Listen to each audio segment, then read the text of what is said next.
I've sat here for the last 3 hours with the previous minister, and I do apologise if I have to go back over some of that because of the connection between third level and Leaving Cert, because all I wanted her to do was to answer. And several of her own party colleagues and government colleagues asked her, when will a decision be made around the Leaving Cert and what's going to happen? So I need to know from you, Minister, have you looked at the impact of calculated grades or having the Leaving Cert exam on the CAO points and on the places for college next year, for third level for next year, because the government's performance surrounding last year's Leaving Cert has left a lot to be desired.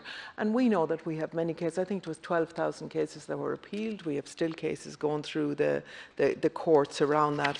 I hope we have learned lessons from that, but I fear that we haven't. We're already seeing Leaving Cert students being messed around, and all they want is fairness and clarity. They're doing their Leaving Cert right now. They will do the exam when it comes, or the calculated grades, but they're going through their Leaving Cert. They have missed out months and months, and we cannot have their Leaving Cert as a measure of how ill they've been, how ill their families have been, or how much time they've had to isolate.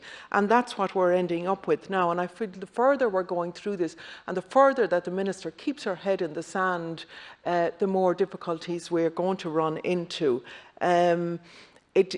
It's just not acceptable, and you alluded yourself to the problems around mental health and stress and anxiety. We heard from hundreds of students last week, myself and Party President Mary Lou MacDonald and Donna O'Leary, and they said, this nonsense of partners in education, an advisory group, the ministers need to stop hiding behind this blasé talk. They really need to get down to brass tacks with these students, because I'm really concerned about the impact that it's having on them.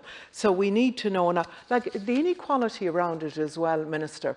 Like one of the students I spoke to said that they had 18 classes online, and they only got 3 of them because of broadband problems and teachers not turning up and all that. So there's a massive inequality in terms of what's being delivered to these students as well, who are going to be starting at third level or in apprenticeships in the next few months. So they need to know now whether there's a written exam or whether it's predicted grades or whether it's a combination of both. And I need to know the impact it's going to have on third level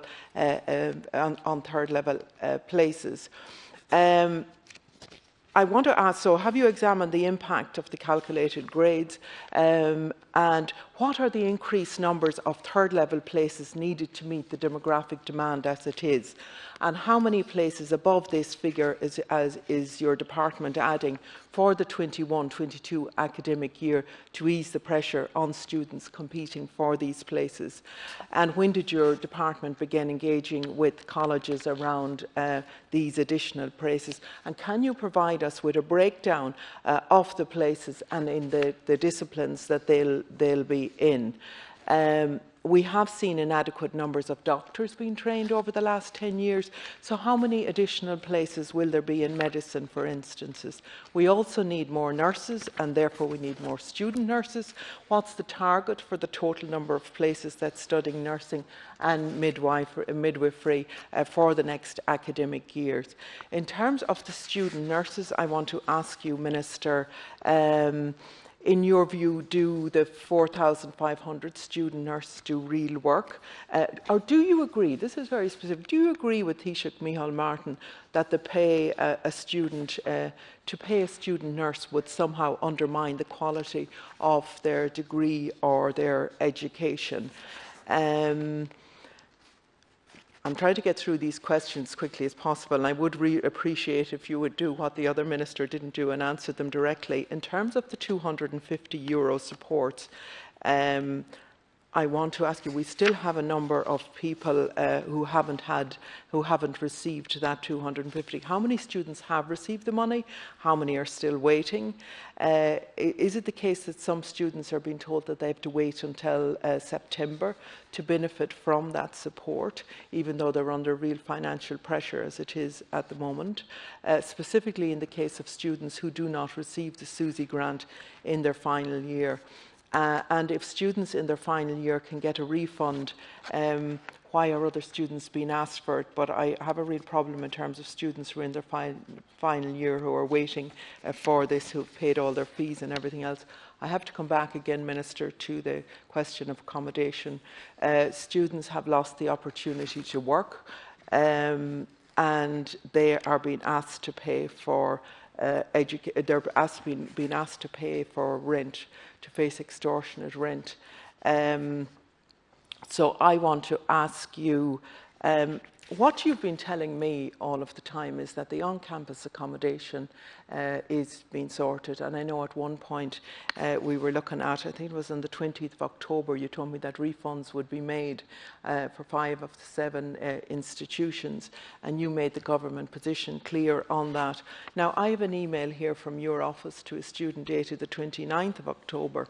It was sent to a student in the University of Limerick who has not yet received a refund.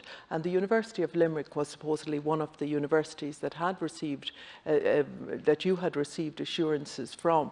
And the email says to refund or calculation policies in student accommodation should be set out in a licence agreement signed at the beginning of the academic year. If they are not happy, they should take it up with the residential tenancy boards. Now, that's a long way of saying that there's no refund and that you're on your own. The email is completely at odds with the statement that you made in the Dáil just 9 days previous to that. So could you please clarify whether on the 20th of October you had assurances from the University of Limerick that refunds would be paid, and what happened between that and the 29th of October? And how many others have been put off from pursuing a refund from the office? So can students expect refunds for unused accommodation at public colleges as we're here today? I want to ask you in terms of Erasmus, you've also repeatedly assured me that students from the North will not face international fees. However, when my office contacted colleges asking for information on fees for any student coming from the North, at least one university told us that students from the North will face international fees as things currently stand. And I just want you to clarify, is this a mistake? And are you aware this information is being given out? Given that the deadline of the CAO application is at the end of the month, what are the immediate actions you'll be making for all universities are provided to make sure that they're providing standard fees from the North, from students in the North, and how you're communicating that to students? You say there about adult learners, and I completely agree with you, of mature learners going back to college. But what you say is completely at odds again with the number of mature students that have contacted me. One student I have for a private college where paid €6,000 in fees, and then they juggled around his timetable and all that because of COVID. He's a family and all of that, then he cannot take that place up, and they won't give him a cent back. And this is wrong. So that's what I'm trying to do. What you're telling me here is not correlating with what's happening on the ground, and I want to give you the remainder of time to answer those questions specifically. Thank you, Minister. Thank you, Deputy Minister. Thank Deputy Conway-Walsh for her time and her work ethic, and having been in here for a significant length of time. I'm only sorry that perhaps more haven't joined us in relation to the higher education section. I'm not the Minister for Education, and I'm not going to go back on that, but the questions you've asked me in relation to my own brief regarding it, I think are fair. And I'm more than happy to, of course, answer them. You did make a comment, and I doubt you meant it like this, where you said ministers shouldn't hide behind partners in education. Of course, when the minister talks about partners in education, she talks about teachers, she talks about SNAs, she talks about parents' associations, she talks about students' groups. And you'd probably rightly be the first up on your feet if she didn't engage with the partners in education, because you're worried about teacher welfare, SNA welfare, student welfare, and the views of parents as well. We do need certainty in relation to this. I heard Minister Foley today say it's absolutely her intention to hold a Leaving Leaving Cert. I've also heard Minister Foley say that we need to detail exactly how that's going to happen. And from the perspective of my department, I'd very much welcome that detail and know it will be forthcoming in the coming weeks. I mean, the Minister for Education has established an advisory group, and my department does sit on that advisory group for that sort of the exchange of information that you've rightly been getting at in terms of your questions. From my department's perspective, I would make this point, that even all of the difficulties that we had with calculated grades, and I accept there were difficulties and stresses and errors indeed in relation to calculated grades, we did manage to provide every single student, and I think many doubted we would, but every single student who had an error, we did manage to provide them with their first choice place. And I really want to thank my sector and department and stakeholders for the work they did. And I use that as an indication of the can-do attitude that we will apply to trying to help students as they prepare for the transition from secondary school to third level. You asked me about extra places this year. All of the extra places that we secured last year, that I think you rightly were concerned about being kind of once off, and I think you were right to say that, we have secured them again for this year. So we put a lot of extra places into the system last year. That's not just a blip, they're now in the system this year. I've also received funding in the budget for over 2,000 additional higher education places this year to deal with the demographic pressures that you relate. In relation to student nurses, I mean, you will be aware when I was Minister for Health, the situation that arose, that clinical placements couldn't go ahead, and we therefore offered all student nurses an opportunity to take up a contract as healthcare assistants. And they did an absolutely Trojan job, and we would have been lost. We would have been absolutely lost without them. I understand my colleague, the Minister for Health, has received a report that he's commissioned in relation to the issue of supports for student nurses, and it is for him and the HSE to obviously act on that and make recommendations in relation to that. In regards to the €250 credit, I'd be very happy to provide you with a breakdown institution by institution, and I commit to doing that last Ciancórla. But from the information I've seen, we know that obviously all the SUSI students, if we can call them that, got the additional fund in December. And I'm even seeing in real time today coming in here, Trinity announcing the date that they'll credit students' accounts, UCD announcing the date that they'll credit students' accounts. So I am very satisfied that that's rolling out well. When you talk about a student having to wait till September, I don't see it as that. I mean, what I basically see is that this €250 in the first instance can be offset against the registration fee. So if you've paid your registration fee in part, it'll be knocked off the remainder that you have to pay this year. And if you've paid your registration in full, but you'll be going back to college in a new year in September, you can knock it off there as well. So it is a real reduction in real terms for students in terms of the registration fee. But of course, if you're not in one of those categories, you're not going to miss out. And in those categories, you will receive a cash payment as well. Look, in relation to the issue of student accommodation, I'll take up that case from UL. I'm very disappointed to hear that. My view on student accommodation is very clear. If it's college-owned, campus-owned, you should refund them. Unless, of course, students are using the accommodation.